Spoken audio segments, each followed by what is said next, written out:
There was 19 B-25 took off an aircraft carrier and they bombed Japan. Pardon me, 18 of them.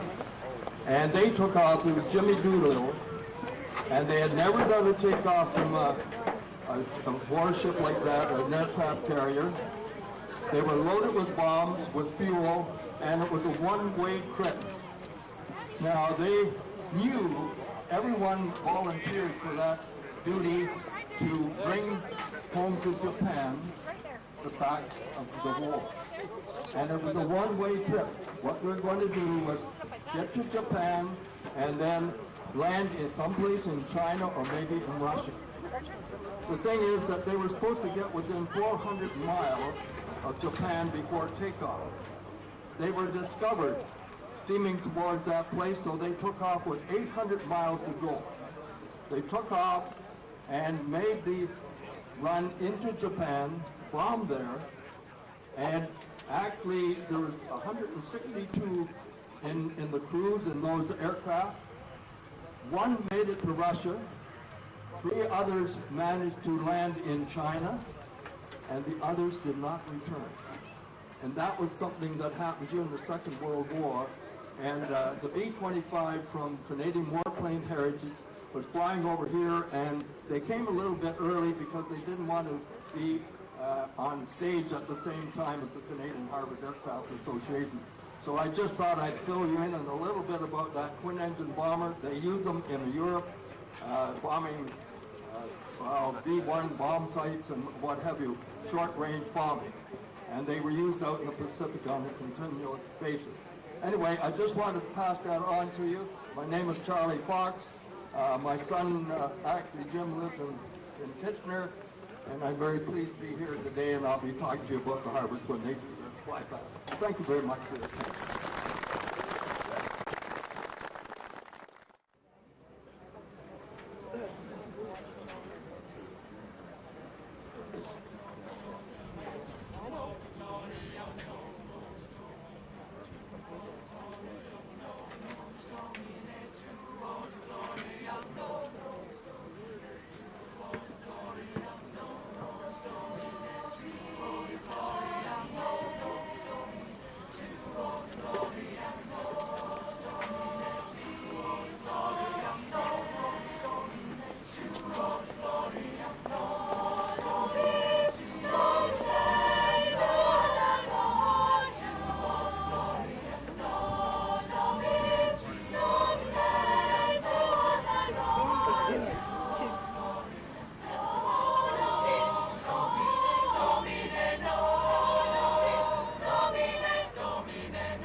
That would be the missing man.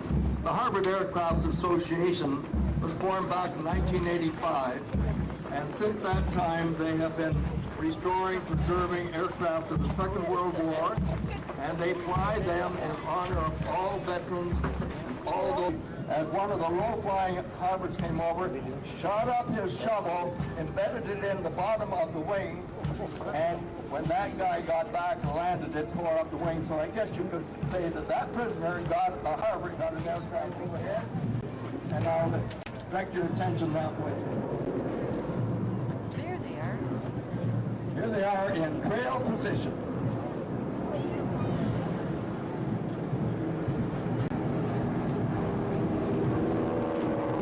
And naturally, you have the very distinctive sound of the roar of the Harvard.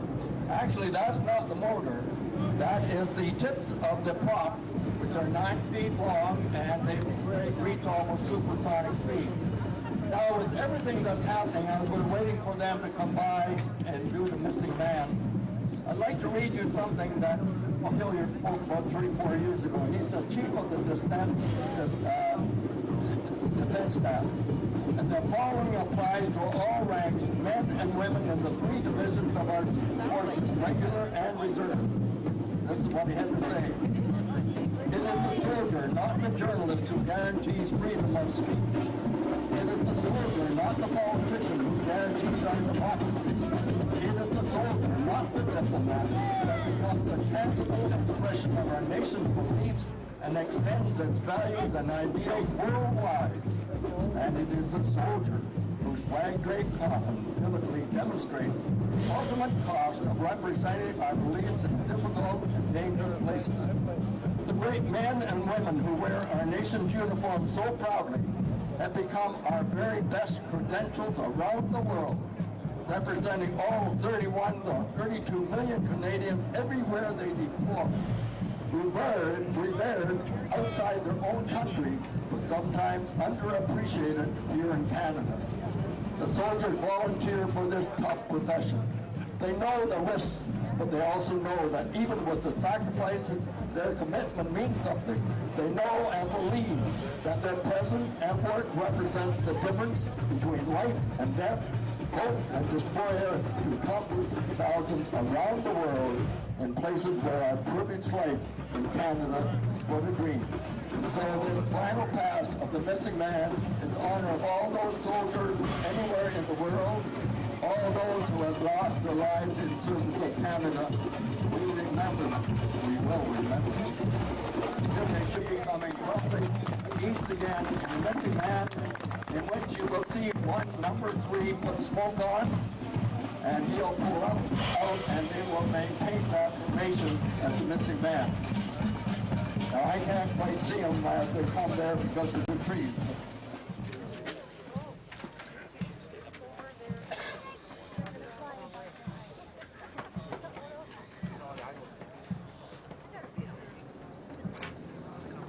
At any moment, the man to pull up out of the formation, curl up over the others, and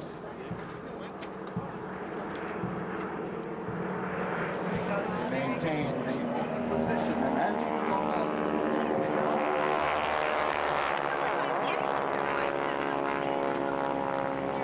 he will turn and then head west. Because when we were in the European theater, and I served with 412 Spitfire Squadron over there.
Veterans, distinguished guests, ladies and gentlemen, comrades all. Good afternoon and welcome to the official unveiling of Canada's Veterans Memorial. My name is Mike Edwards, President of the KW Naval Association and Canadian Veterans Memorial Committee member. I'd like to thank the Blue Vale Collegiate Institute Choir for their performance preceding the the official opening of our ceremony.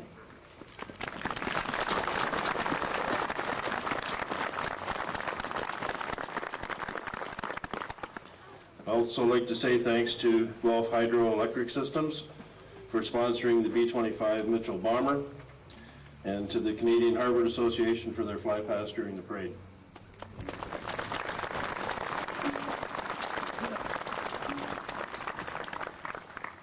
At this time, those that are able, I'd like everyone to stand for the singing of O Canada.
We now have the opening reflection by Pastor Paul Ellingham.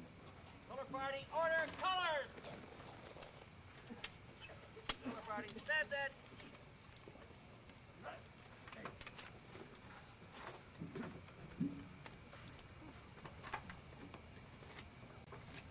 Let us be hushed.